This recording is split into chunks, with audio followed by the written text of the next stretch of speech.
And this is basically a new form of liquidity mining, what we've created here. It is a form that avoids the drawbacks of the predominant solution of paying people on a continuous rolling basis for providing liquidity. What we saw during the last bear crash, especially in May, if you look at graphs and you normalize them to market cap in yield farms, even with normalization to the crash of the entire industry, they still experienced huge drops. Why? Well, I'll tell you why. It's because people pulled liquidity tokens and ran for the hills. Of course. Yeah. And that's the thing is no amount of financial incentives can stop a scared person from running. That's Absolutely not. during a bank run, everything is irrational. Run for the door, get out of there. But what Resonate can do is by offering these people their payment up front, we lock them in for a period of time. And now, no matter what happens in the outlying market in the surrounding world, they are still locked in and they're not going to be able to just throw everything at the walls and run off screaming.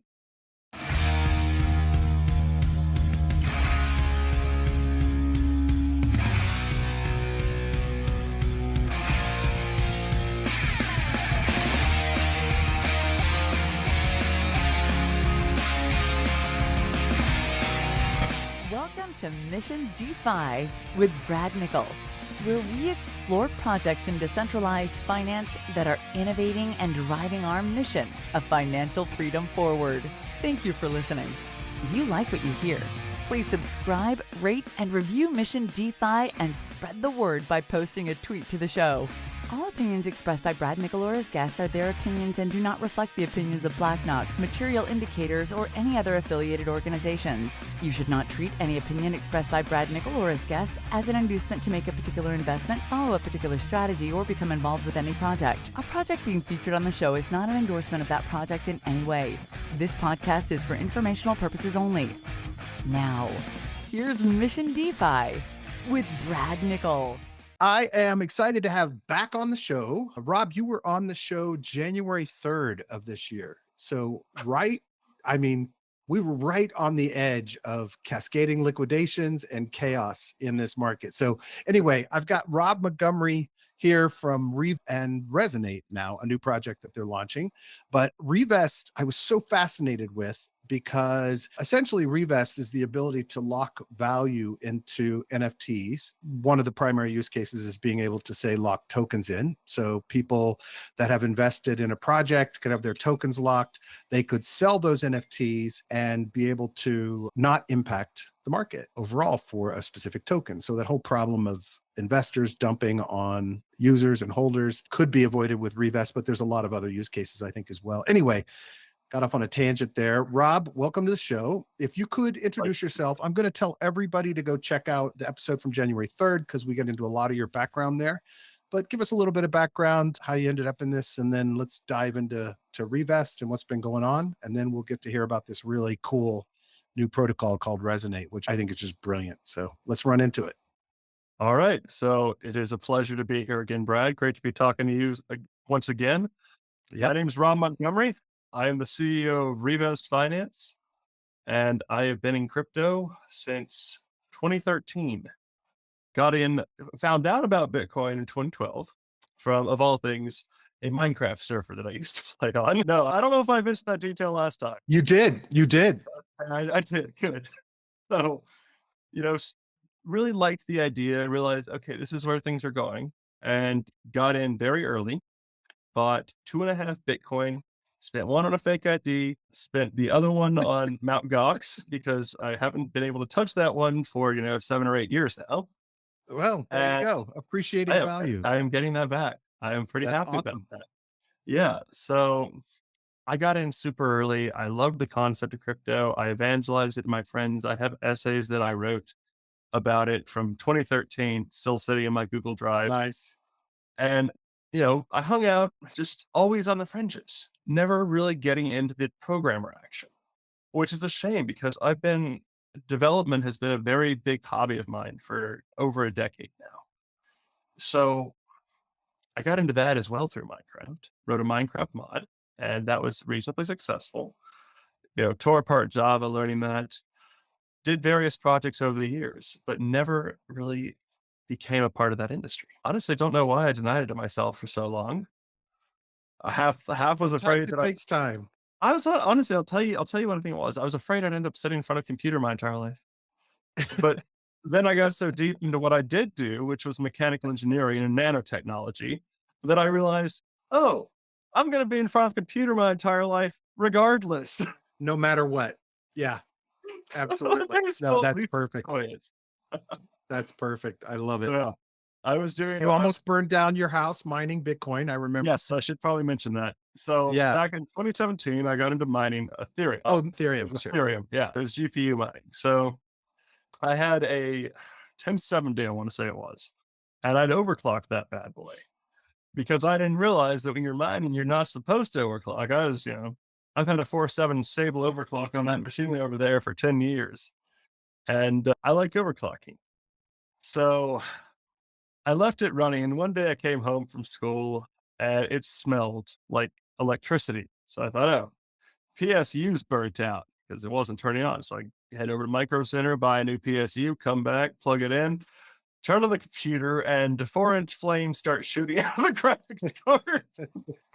And that's how I was figuring out, oh, it wasn't the PSU, it was the graphics card. That's crazy. That's just So nuts. I'm just glad I didn't catch the entire closet on fire. There was clothing right there. Oh, yeah. Or dust. It was Yeah, honestly that would have been ugly. a disaster waiting to happen. Yeah, absolutely. So when did you start saying, okay, I need to apply my awesome development skills to this world? I mean, what drove you in? So it was 2021 January, and I had just asked my wife, then fiance, to marry me. Uh-huh. I was realizing, I'm working as a grad student at Georgia Tech on my doctorate, 3 years in, didn't really enjoy the simulations that I was doing. There wasn't a lot of passion in it for me. And I realized, oh my God, I'm getting married and I don't like my job. I don't have the prospect of making a lot of money anytime soon for my job. I'm a starting Right. grad student and I've got to, help my wife be able to pay for this wedding. So my thoughts instantly like, okay, crypto? Yeah, there you go. So I got back into my long time hobby because I could feel the winds changing. It's time for a bull. I get a sense. It's just like, I don't know. It's kind of like You'll DM me next time you get a sense, right? Absolutely. Absolutely. It's like a bird knowing it's time to migrate south. There you go. I love it. I set up a validator node on this thing called unification, and that went well. It's making a few $1,000s a week, which was really good money to a grad That's student. awesome. It was really cool. And I thought to myself, what's next? So I was like, okay, this NFT thing is just starting to pop off. It's like February, March. And I'm thinking, okay, no one has done interactive NFTs really. Like Art Blocks has kind of done some of that stuff, but not a universal manner. You got to use Art Blocks systems to make it work. Right. So I set up what we ended up calling negative entropy. And that was an interactive NFT that had chaos theory equations built into it to allow for the creation of beautiful kinetic sculptures. It's inspired by Warframe, of all things, that there are kinetic sculptures in that video game, and it just gave me this idea. That's So awesome. I learned, it was a lot of fun. I learned Solidity in a day. I learned I relearned JavaScript in a day or two as well, and threw it together, launched, and made about 15 Ethereum, I want to say, Nice. which was an insane amount of money for me. Yeah, it was like, oh, holy crap, I can do this and I can get married and It's it'll like, be oh, okay. wow, I can actually pay for things. This is actually a way to make money. That's beautiful.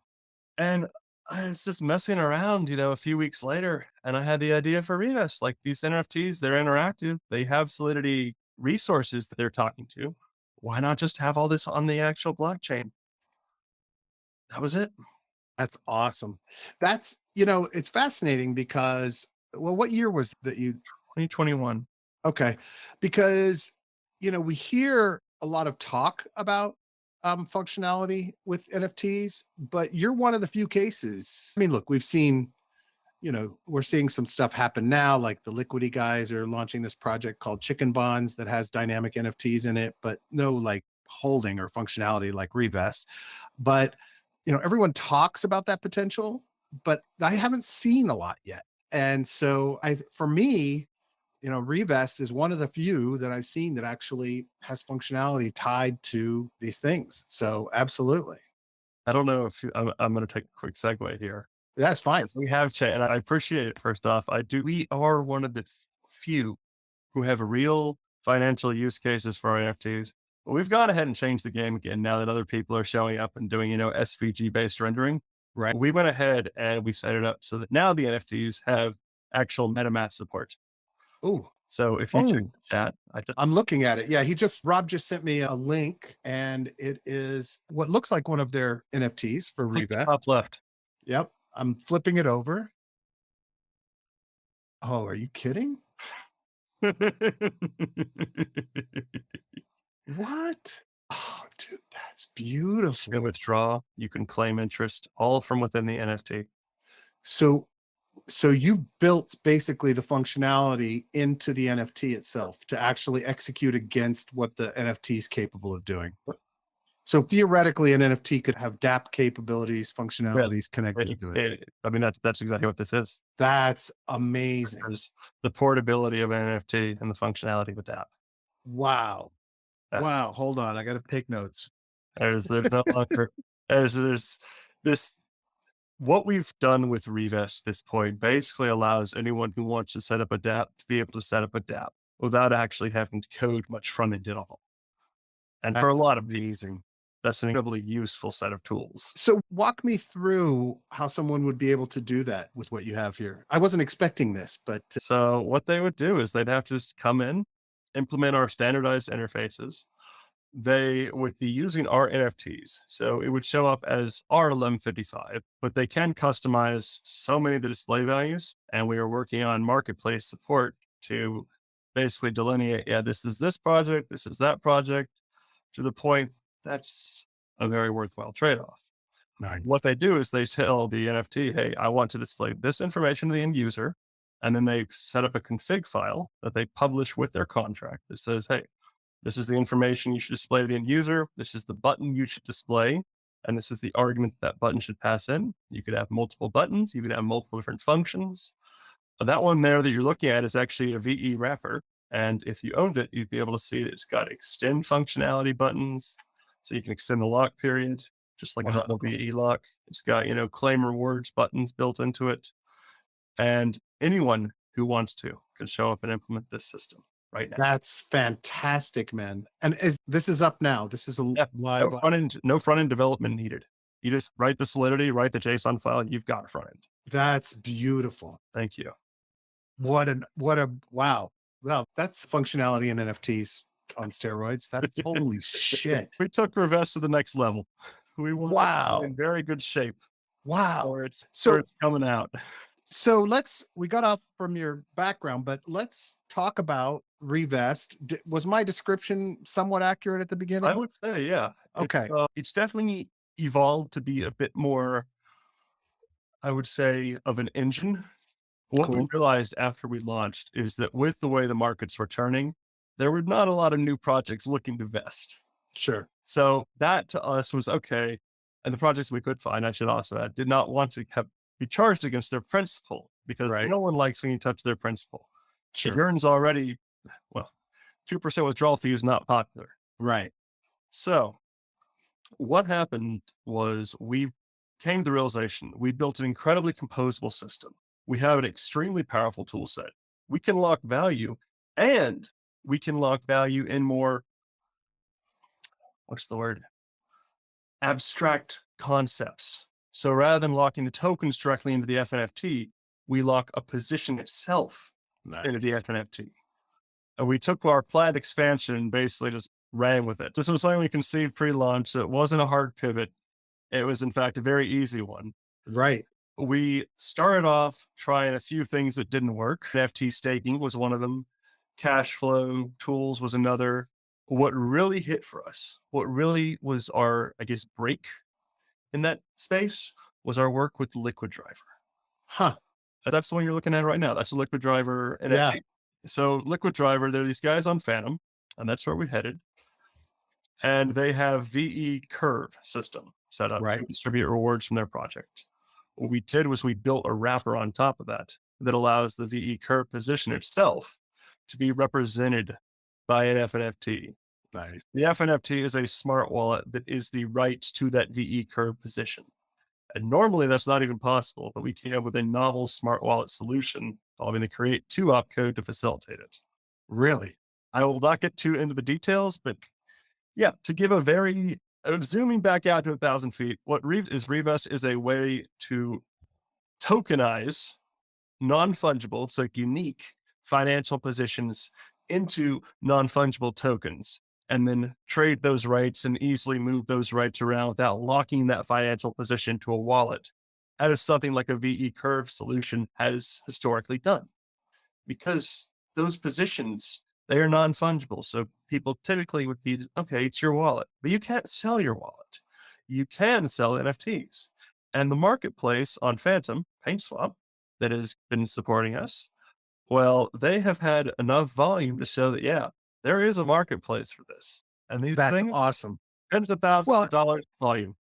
yeah, and I want to make sure I'm understanding and others will understand this because here's the concept, right? If you're staking for yield or lending or doing something on chain in your wallet, right? Getting that portability out, unless there's a derivative token, but getting that out and selling it to someone else because you need cash without extracting yourself from something or something that's locked up or whatever, you're essentially saying, no, do it inside of this.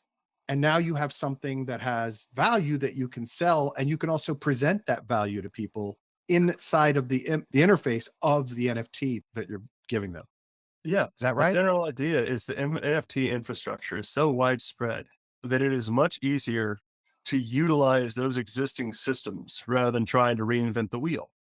So our insight was, okay, most financial positions in the real world are non-fungible. Like, let's say that you and I had a loan. Okay, we could try to mint an entire new ERC20 series to just do our individual loan, but that'd be crazy. We'd have to deploy a contract. We'd have to know solidity. Right. So it wouldn't work. On the other hand, you and I could instead each mint an NFT using the Revest-based system, and you'd receive an NFT, an FNFT, and let's say that you're the one who's getting loan money. You'd receive an FNFT that can't be transferred, that's locked to your wallet, saying, I am the obligation to repay the debt. Right. And I would receive an FNFT that can be transferred, saying, I am the rights to receive this debt. So thereby, that allows for the creation of more conventional debt marketplaces. That allows the creation of derivative marketplaces. That allows the creation of these vesting marketplaces. And all of these positions, which really makes a ton of sense to have them be liquid, can now finally actually be liquid.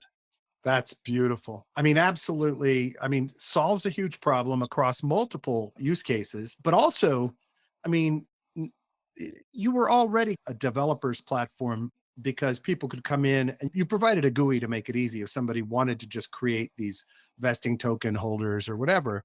But now you've got a market where you're going after people who are going to say, oh, wait, I can do that. Oh, I want to do this, right? Because now the possibilities expand with what's possible with the platform. And The way correct? the way we've been describing Revest lately is it's an engine. Right. That's the core realization we had is we are Right. an engine. And that actually is what led us to building Resonate. That's Because for a good engine to function, it needs a flagship. right. Think Unreal and Unreal Tournament, for example. That's Right. probably one of the most classical ones. Yeah, you've got to give people an example, right? You've got to get the juices flowing, right? I mean, having worked with, hundreds of developers in my life, not being a developer, I always realized that something I had to do was gain expertise and understanding and reading code and APIs, right? Because I had to be able to communicate what was possible and then come up with products utilizing what was possible. But if I didn't have an example in front of me of a way that it could be used, then the creative juices don't start flowing and say, wait a minute, I can do that with my product. Okay.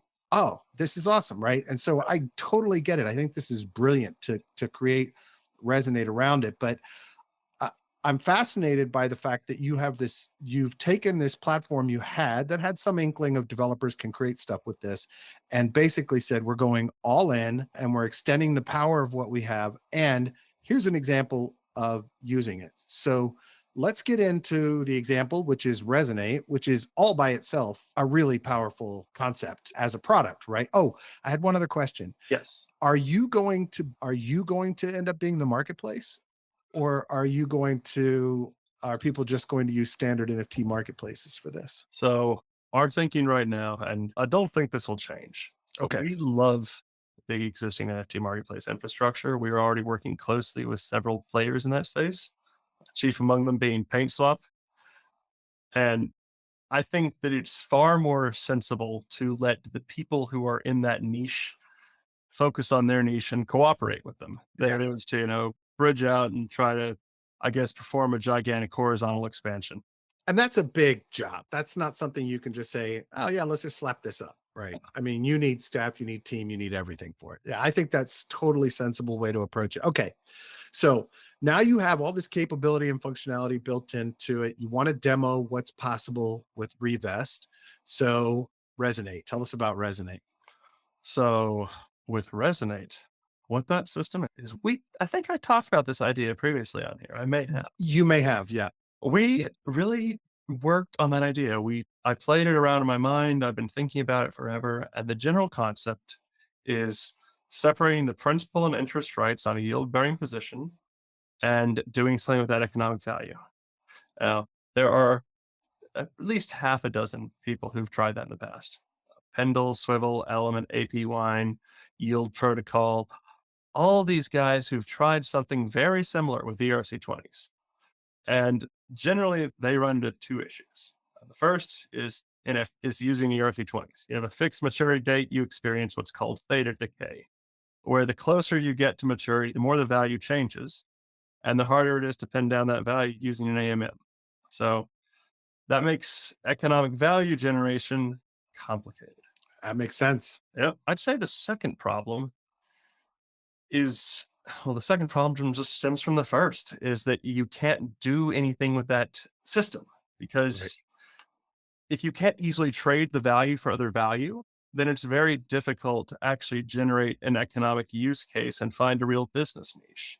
Right. So what we've done with Resonate is Resonate allows you to bring a yield bearing position to our system and to sell off the rights to the interest that is generated from that position for an upfront payment. So you get your money now, you get less of it, but you get it now. You have to lock up the underlying asset for a period of time, typically, be between weeks to months to years. And in exchange, you get paid now. You don't necessarily even have to get paid in that asset. You can get paid in whatever asset you want.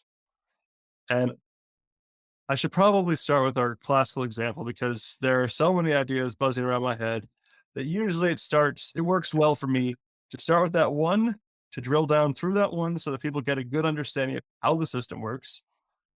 And then to really talk about the different use cases because they are myriad. Let's do it. All right. Got something we can use. It's a really, we have done a ton of work on our flowcharts. Great. And And we finally came to one that is easy to digest. to those of you listening to the podcast, a link to the video will be in the show notes. So you'll be able to see what Rob is showing us. So to begin with, in this system, there are two sides to a deal. There's a purchaser, person who wants to purchase the upfront interest rights, Right. and there's an issuer, the person who's receiving the upfront payment and is, selling off the rights to his interest. Got it. So the way that this works is imagine that you have 100 tokens and there is a yield farm on this graphic. We've got Yearn. So that yield farm is offering 50% over the course of 6 months. Right. Now, if we go and we move, 6 months down the line, you put your 100 tokens in that yield farm. How many tokens will you have, Brad? You will have 150 total.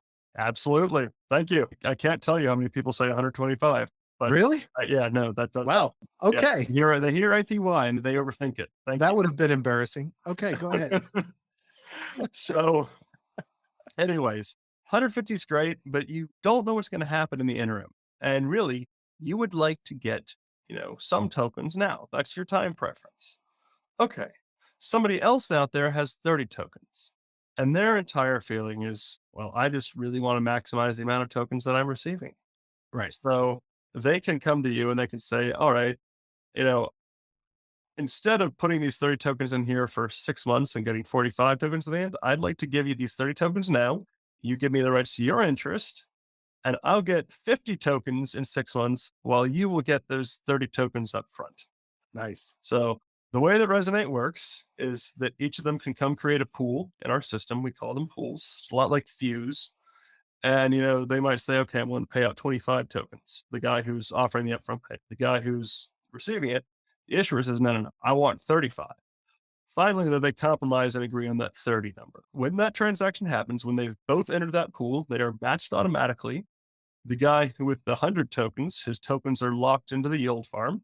He receives an FNFT. It's a time-locked FNFT that entitles him to the rights to reclaim those tokens in 6 months. And the guy who is purchasing the rights, the purchaser, he receives an FNFT that entitles him to claim interest on that position at any point throughout that 6-month period. Oh, So, really? Interesting. Okay. yeah. So there's 2 FNFTs involved. They are both provided by Revest. We take a 5% fee on that upfront payment. And of that 5%, 15% goes directly to the Revest staking system. Nice. Oh, Nice. yeah. No, I mean, hey, it's an engine. You got to have Good. licensing for an engine. I love it. I love it. We So- are on. Yeah. So the benefits are this: the person who really just wants to get some upfront profit out of the tokens they have, but doesn't want to sell all their tokens, right? Can sell the right to the future yield because they don't want to wait that long for the future yield. They get their original tokens back, plus they're getting a gain on what their tokens are going to be. They're getting A guaranteed gain. They're getting it right now. And then from the perspective of the person that's in it for the long haul and wants the extra gain and doesn't mind waiting, they're going to get whatever the APY would have been for that yield farm, that staking opportunity. So let's talk a little bit about how that works from the perspective of the staking, compounding, or whatever is occurring behind the scenes with regards to the NFT. So what we do, you talking about the tech stack? Yeah, I mean, just how this functions, right? So you've got this. I'm coming in. I've got the 100 tokens. I'm putting them into this. It's those tokens are going to be earning by staking. And so, does the NFT just represents what's happening in the pool that those tokens have been put into, and it just means you have rights to those that are in the pool, and it's all happening together in something separate from the NFT, I assume. Yeah, Yeah. exactly. Okay. The Cool. NFT is serving as a placeholder.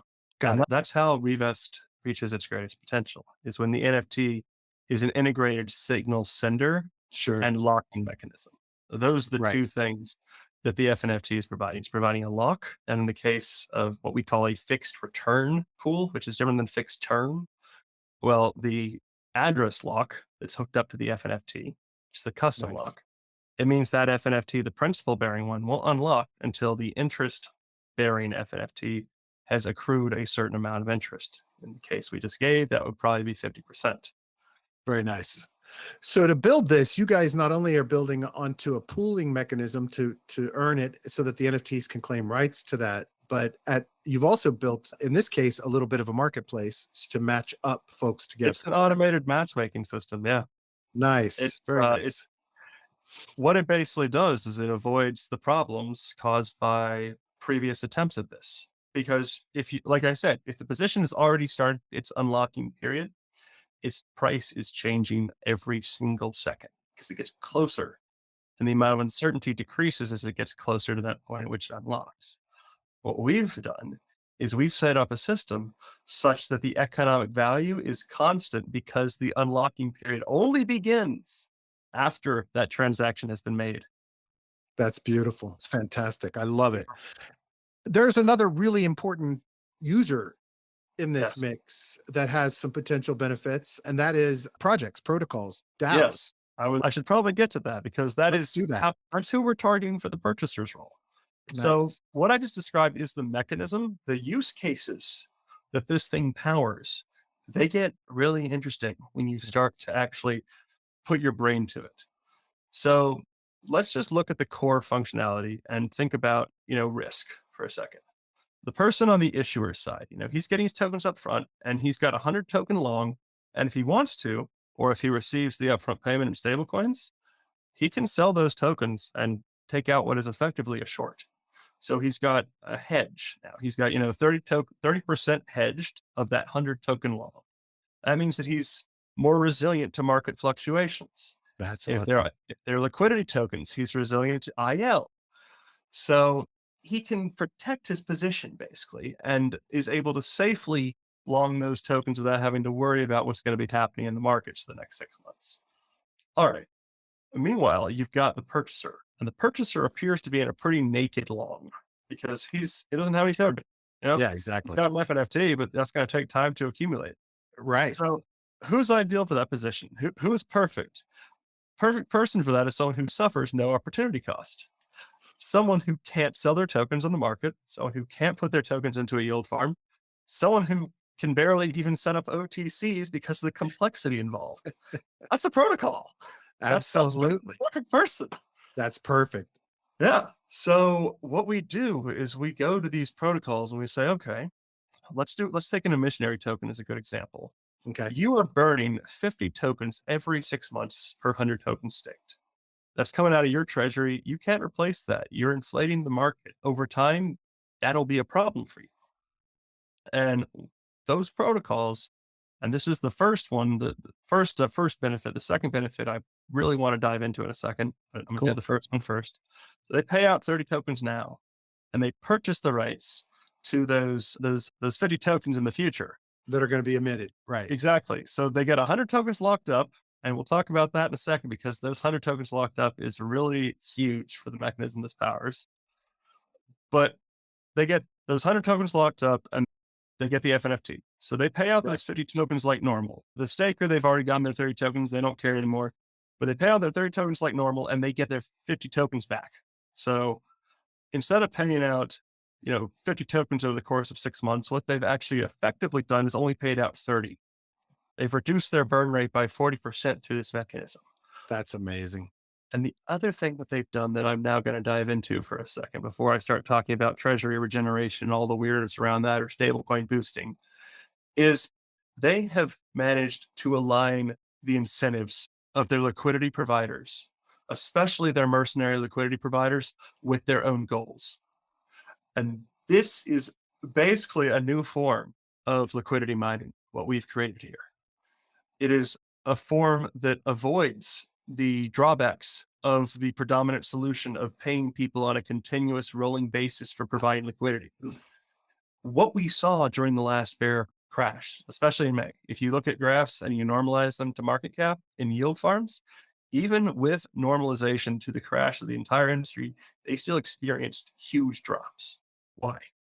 I'll tell you why. It's because people pulled liquidity tokens and ran for the hills. Of course. Yeah. And that's the thing is no amount of financial incentives can stop a scared person from running. That's Absolutely not. during a bank run, everything is irrational. Run for the door, get out of there. But what Resonate can do is by offering these people their payment up front, we lock them in for a period of time. And now, no matter what happens in the outlying market in the surrounding world, they are still locked in and they're not going to be able to just throw everything at the walls and run off screaming. Right. A good example. Go ahead. I was just going to say, so the very bottom line result is that there's at least a diminishment of how much gets sold, right? So even if that person took the 30 tokens or whatever it is and dumped those, the impact is 30% of the total they would have sold if they had done, well, less than that, 1/5 of the impact of dumping 150 tokens, right? It's even more impressive when you realize that if you're doing LPs have far more of an impact. So this is where we're really getting off. Nice. During the last bear, I have a protocol that I'm friends with. They had 30% of their LPers pulled. They have 70% of their token supply blocked, 70%. And people were like, how is the price dropping this much? Well, that's what happened. 30% of the LPers pulled. And because the price is dictated not by that 70% who's locked up, but by that roughly 30% that's providing liquidity, if 30% of those guys pull, they sell their governance tokens back into that very limited pool. And that caused a 50% drop in price. Damn. So if those LPers had been incentivized to lock up with upfront payments of capital such that, first off, IL is no longer a problem because they already got paid. And second off, because when that irrationality hits and they feel the urge to run because the other guy is also going to pull and they got to worry about him stabbing them in the back, well, they no longer have that prisoner's dilemma. We've taken this very negative cycle and turned it into a positive one where now, if you're providing liquidity, you can trust that the other guys who are providing liquidity aren't going to stab you in the back. And so you don't have to be the first one to panic to protect your bottom line. It's beautiful. That's fantastic. I mean, it's the embodiment of the cliche win. I mean, it's really amazing. I have to believe that the protocols you're talking to about this are just like, where do I sign up? That's pretty much been the reaction. Is like, wait a second, we can do what now? Well, I left. Yeah, I love the impermanent loss protection. I love the retention of liquidity. I love the gain because at the end of the day, managing all this when you're an investor or you're an LP is a nightmare and a pain in the ass. And now you've just washed your hands of it and said, hey, give me my money. And then you guys go have fun with this. Exactly. And at that point, you no longer have to worry. It's You're not beautiful. gonna, you don't have to worry about what other people are doing. You only have to worry about what you're going to do. That's fantastic, man. I love this model. Thank you. I really It's appreciate it. brilliant. Wow. We are so excited to get this thing into deployment. And I don't want to lose track of the fact that this is an awesome concept and solves a huge problem, but this is just one example of how to use the Revest platform, right? So all of that combined is powerful, man. This is one example of how to use Resonate. Yeah. I've got models that allow you to take a 20% APY stablecoin farm and turn it into 100 APY. What? Yeah, you want me to show? Yeah, yes. No, I don't want to know how to make 100% on I mean, I know it's insane. It should not be possible, but let's assume for a moment that people like Umami know what they're doing and can actually produce those 20% farms. Assuming that can happen. So, okay, I'm a bank. I'm a big institutional money man. 20% sounds scary to me, but if you gave 10% right now and all I had to do was lock up my USDC somewhere, I'm not going to argue with that. I'll take that every day of the week. So true. So true. What happens here is someone, and here we have the DAO as the purchaser, but it can just as easily be a member of the public because our system, it's open. It's an open garden. Anyone can come in and place an order. Right. So what can happen here is if I'm, just Mr. Retail or I'm Mr. DJ or I'm Mr. DAO, and I want to get that 100% APY possibility, I show up and I say, okay, Mr. Institutional Money Man, here's $10 for locking up your $100 for a year and giving me the rights to that interest. What I've just done is I've multiplied the earning potential of my $10 to now be able to earn at a rate of $100. Ah, very nice. Yeah. So I'm just multiplying up. And what happens now is assuming the farm, so I could lose. If the farm only hits like 5%, yeah, I'm out. I'm screwed. Sure. But if the farm at least performs 10%, I've broken even. You broke even. If it performs at the expected 20%, I have gotten $20 for paying out 10. That's beautiful. It should not be possible, but it is. And this works on normal numbers too, 7.5 and 5. That's a 50% ROI. It boggles the mind. This is fascinating. I would completely get lost in all the parameters and possibilities of this thing. I'm sure you have. 100%. That's fantastic. So look, I mean, at the end of the day, it comes down to these yield farms and providers being able to potentially deliver on this, but a lot of them have a pretty good track record at this point. So the beauty of being able to do this is fantastic. And then there's another gateway here, and that is institutional, right? Like you said at the beginning, they'll be very happy with 10%. They'll be over the moon. That's what we talk about on my show, DeFi Lunch, all the time. It's the I hired IBM decision, right? And that is absolutely amazing. And there are going to be plenty of people that will take 100%, much less. They'd be happy with 50. That's Jesus Christ. We're talking, I mean, I can't get into the details too much because, we're not announcing that one until tomorrow. Okay. We're talking with some people who are well known on a certain chain and they are at the forefront of the real yield narrative. and they happen to have friends who are in institution and Nice. would be quite interested in this sort of technology. Yeah, you're gonna have a line. Once one of those guys knows, then the line of the guys will be there. Well, and look, you've got if you just take the 150 crypto VC firms in the space who have money sitting idle. Yeah, I mean, Eh, it's fantastic. Fantastic. just Wow. waiting around, waiting for something like this to come along. Okay, so all right, when is this what's the projected launch? So we are launching, and I know this won't go live tomorrow, so I'll tell you Wednesday. Do you worry you're going to be so locked in, you're going to be so sucked into this resonate that this idea of Revest as a platform will be less of a We have focus? plans. So our current plan with Revest is Revest's tech stack is built, Right. and we as the team realize that at this point in time, we are trying to kickstart, massive awareness of Revest through Resonate. We're about to get that. Once we've gotten that, we actually have a plan drawn up for Q4 where we're going to start moving Revest into more and more of a DAO. And that's been the plan. Very nice. We are actually finally getting that plan rolling. Love it. And goal is to, set up, basically have my biz dev guy help facilitate the creation of a few biz devs for Revest, start the transfer of governance power.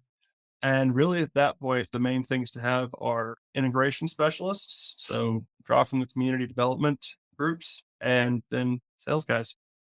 And at that point, Revest runs itself. I love it. And then you guys are actually building on top of it Yeah. and iterating on Resonate, but also potentially could be doing other things with Revest. That's actually our vision. But Nice. I love it. on my And vision. usually the model is the other way, right? It's like, okay, we'll stay here. We're only going to be focusing on the core engine. And in this case, you'll be able to like build on top of that core engine, utilizing the core engine. I'm sure you'll still be involved in improving. We'll still be building features into the core engine. Sure, absolutely. When we space it, I think the best way to put this is if you have any experience with video game engines, then when something new is needed, like, a physics engine is needed on Right. a video game engine, you as the dev company are going to be like, okay, we'll add that physics engine in. Yeah. And now everyone who is also built on top of your engine, they benefit from that. Well, and here's the beauty of it as a builder on top of the engine, building a product that people are using, you're going to know even better what people need because you're going to be thinking about it.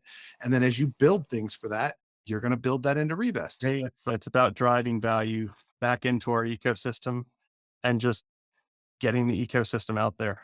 That is the goal. We have other ideas. I really like the idea of AAA loans. I think there's a huge niche that could be filled. Nice. Stuff. I've gotten a few other ones bouncing around, but that's the only one I'll reveal right now. All right. Years down the line, Resonate is Yeah. But here's the beauty of it. You've got a brain product pipeline. That's fantastic. Hey, if someone wants to beat me to the punch, I'll help them. Right. Well, at the end of the day, it benefits Revest, which benefits you and benefits the team. I mean, Exactly. and here's the cool thing. As people see the power of what Resonate does, they're going to say, oh, what could I build on Revest? And that's fantastic. And they're going to be, here's the other thing, as protocols as a primary customer of Resonate and Revest, they're going to be more exposed to what's possible because they're going to see what's possible with Resonate. And they're going to start thinking about whether Revest should be core to their protocol as opposed to a problem solved at the outskirts of their protocol. Exactly. Yeah. Get them into the ecosystem more. Hey, you need a VE locker? Well, guess what we've got right there, Exactly. just ready to be deployed. Ready to go. Exactly. It's a software as a service ecosystem. It's the best way I can put it. Yeah. No, I totally get it. Completely get it. All right. Is there anything else we need to know about Resonate? Because I want to get to something else here real quick. Nothing off the top of my head. I think we've touched on the biggest contributions that Resonate brings to the table. Nice. All right. So the last time we spoke, what? I will add this. Okay, go ahead. As part of the side effects of building Resonate, and this is just something that I'm personally proud of. But that's not all. We have built several of the first ever deployment production ready ERC 4626 adapters for Yearn V1, Yearn V2, MasterChef V1, and MasterChef V2. Very all ready to go, audited, just beautiful code. And we are proud to be contributing to that public good, that Yes. standard tech, and actually, bringing the ERC 4626 effort along because it is such an important standard. Right. So these are vault tokens, essentially, right? That's what that standard does. Am I why don't you Basically, explain it? so a Yearn vault is, it has its own standard Right. and its own APIs. Right. It doesn't conform in V1 or V2. V1, you see stuff like Beefy and Reaper. Those are some good examples. V2 is Yearn themselves. Right. It doesn't actually conform to 4626 because it was created before the 4626 standard existed. Right. So what we've done is we have built an adapter system that allows a 4626 adapter to be placed on top of the existing Yearn vaults, plug right into them. And then our system, which is built to use exclusively 4626 for Resonate, can plug into those. Nice. Very nice. That's brilliant. Exactly. Do yield farms start deploying utilizing Resonate at some point? I mean, do we get rid of maybe I'm not phrasing this correctly. I'm not phrasing it at all. I mean, does it make sense for folks who are offering liquidity and yield and staking capabilities to start utilizing Resonate in their marketplace? Do you mean like Yearn? Yeah, What do you mean? whomever. Yeah, no, so if I look, the liquidity provide you guys are well, I guess it wouldn't work right now because you guys are a step between the pool and the token. Well, You're depositing into use those pools. instead of staking. Right. If you want to just incentivize liquidity, and I think we do have one or two partners who'll be doing something like that at launch with a few $100,000 actually. Nice. You can just use Resonate to Nice. basically say, okay, here's an upfront payment, enter my staking system, your liquidity tokens, and you get paid upfront. That's it. Nothing else. Yeah, that's what I was trying to Yeah. get to was do Yeah. people start deploying Resonate know. into what they're offering so people can immediately take it and go? Absolutely think so. 100%. Because I would do it if I had one. Yeah. No, Yeah. I think it's a huge component of the future of liquidity mining. Like what we've built, it Yeah, has. because why not? Because then people are going to be more likely. If I come to some place to offer to do yield or to do something that's going to offer that to me and I see, oh shit, I can get this like today, what I would get in 6 months. Yeah, I'll take that. Yeah. You know, and if it's built into their interface and they make Resonate available, that makes total sense. Okay. They Cool. easily can do that actually. So we spoke in January and the entire market just kind of collapsed a few days later, or at least we had a nice run of cascading liquidations, Olympus, Wonderland, and Solidly. yeah, And just the yeah, whole bit, geez, of course. the whole bit. And you guys have had a rough few months. And so to me, and I'm kind of glad I waited to bring this up till the end because you see so many projects who have happened what happened to you, who try to dig out or try to resurface, but they're used often a shell of what they were. And in your case, you guys had a hacking incident and people lost money and you had to scramble to try to help those people, but you're still building and you're still deploying things. So give me a little bit of background on what happened to you guys, what it was like trying to help the community get through it. And then, how you guys kind of in the last 8 months recovered and actually have advanced what you're doing far beyond, kind of where you were. Yeah. So I remember that whole thing. It's permanently seared into my memory. I'm sure. Sitting on the couch. It was a Saturday night. I'm watching Blade Runner. The original. Why is it always on the weekend? What? They know we're not at our computers. They time it. Oh, these Yeah, people, they're malicious. it's crazy. I mean, they know. Yeah. We saw it last night with the transit hack. Yeah. They know it's hard to get a hold of multi-sig people during the middle of the weekend. Makes sense. Saturday night's the worst time. Yeah. And I can speak to that personally because I was sitting on the couch with my wife and I get a call. Hey, the vaults are empty. Somebody's gone. Shit. You've been hacked. Oh, dude. God. Run into my office and start madly trying to contact multi-sig to shut down the system. And it was horrible. I wasn't able to at first. I couldn't get in touch with people for like an hour. I finally pulled the trigger on pausing all token transfers. The only thing that had been left in the vault was the Revest LPs and the Revest tokens. So apparently those weren't showing up as valuable, thankfully. A messy hack. It was not, it Yeah, was not it, it wasn't super professional, right. but which I guess, it's saving grace. We we managed to stop that token transfer ability 70 seconds before the hacker attempted to steal the Revest. Oh, So, jeez. yeah, I found that out the next morning. I pretty much just broke down at that point. Unbelievable. But we finally got people on the phone. We got the vault stopped. We got the system under control. And, it's kind of like coming out from a tornado the next morning to survey the damage. It Right? was $2 million been stolen, $2 million that we did not have the capital to immediately reimburse. And that was, and still is, just absolutely terrible. Ugh, brutal. And I spent all night pretty much. I was up till 4 working with a group of very strong professionals in the space, trying to figure out what had gone wrong. And we figured out pretty quickly there was a reentrancy vulnerability that our auditors had missed.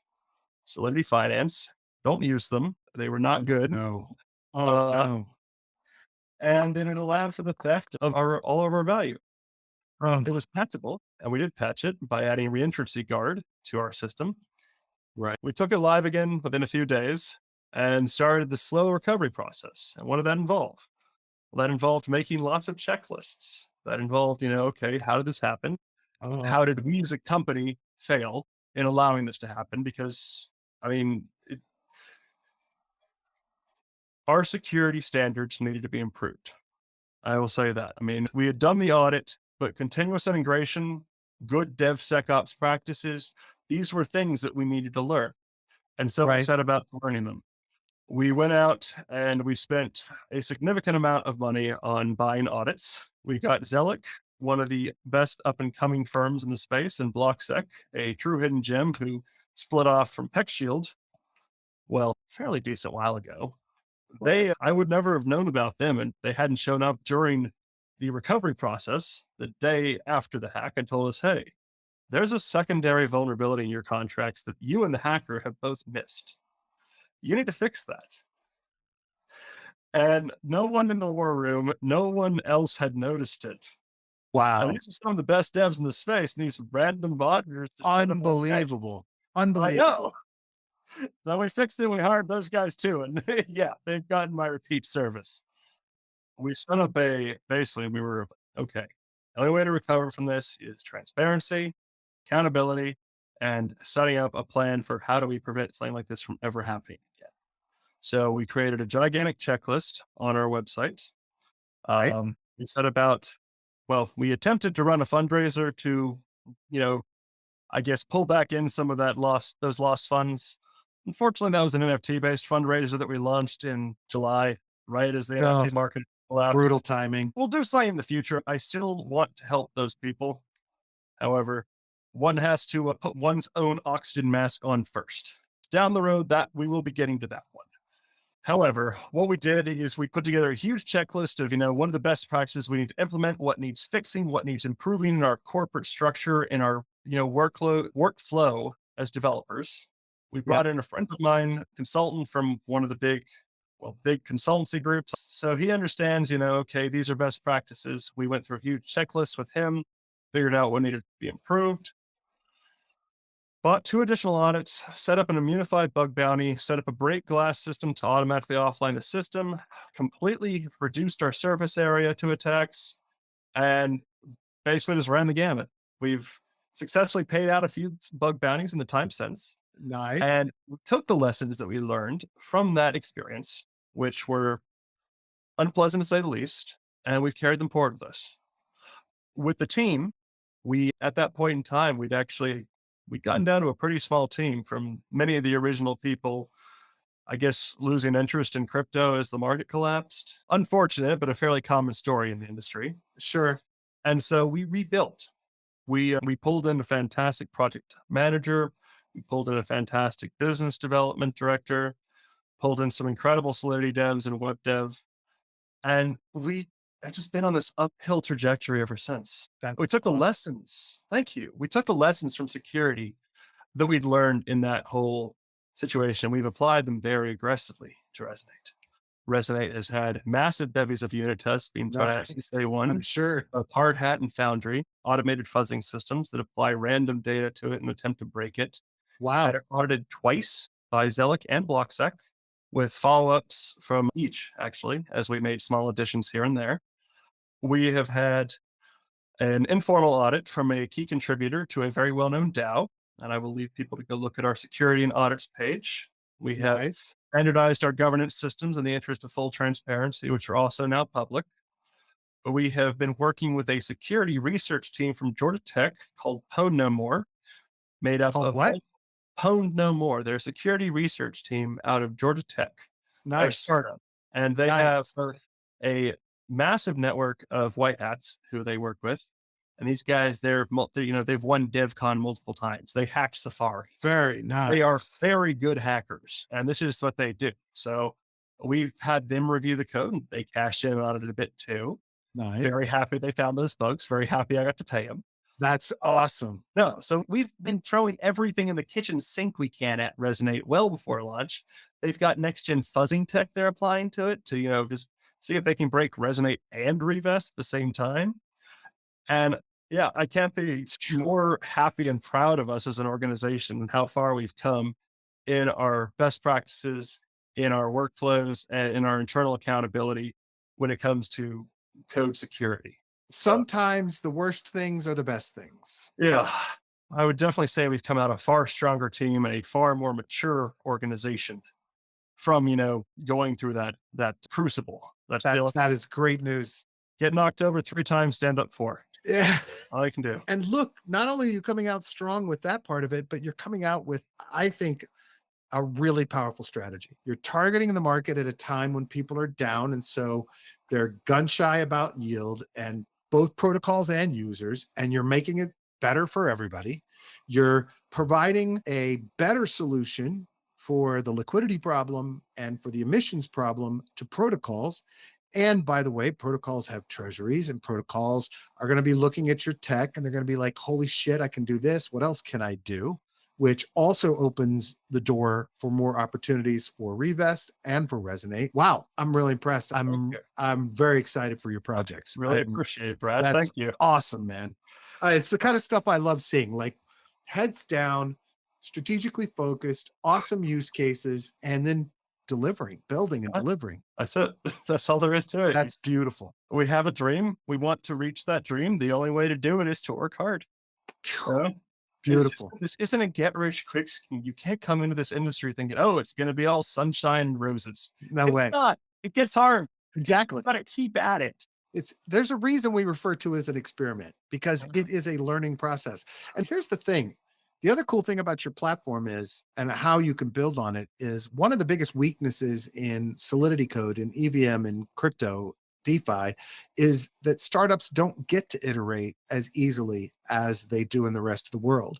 You actually are giving people a platform for iterating on concepts, both the financial concepts and the end product concepts to people. And that to me is really powerful. It's something I talk about a lot, is that we are at a disadvantage from a startup world perspective here because of how difficult it is to release code on chain and then rapidly make changes to that, right? It's difficult. So I think that's another advantage you have. That's fantastic, Rob. Really excited for you. Really appreciate it, Brad. Yeah, that's great. Yeah, I'm just so incredibly excited for the future, for what the future holds. And you've got a fresh team. You got a Yeah. young team. You're using local talent, which is kind of cool too. I've gotten hooked in. Yeah, man. It's been pretty cool. Well, Georgia Tech is no slouch technology Jesus school, Christ. right? No, some of the brightest minds in crypto are hanging around there, not even sure they're into crypto quite yet. And Yeah, we're going to get them in. nice. We're going to Very catch nice. them as they enter this industry and bring them along. That's And awesome. that to me it's a very powerful thing to do. It's a very, you get to help people out, and you also get to, make some new employees. I'm really excited for you. It's been an absolute pleasure getting to hang out with you. Excellent, man. Me too. It's just as much fun as I had the first time. I really appreciate you taking the time. Thanks, Brad. Thanks, man. Have a good one.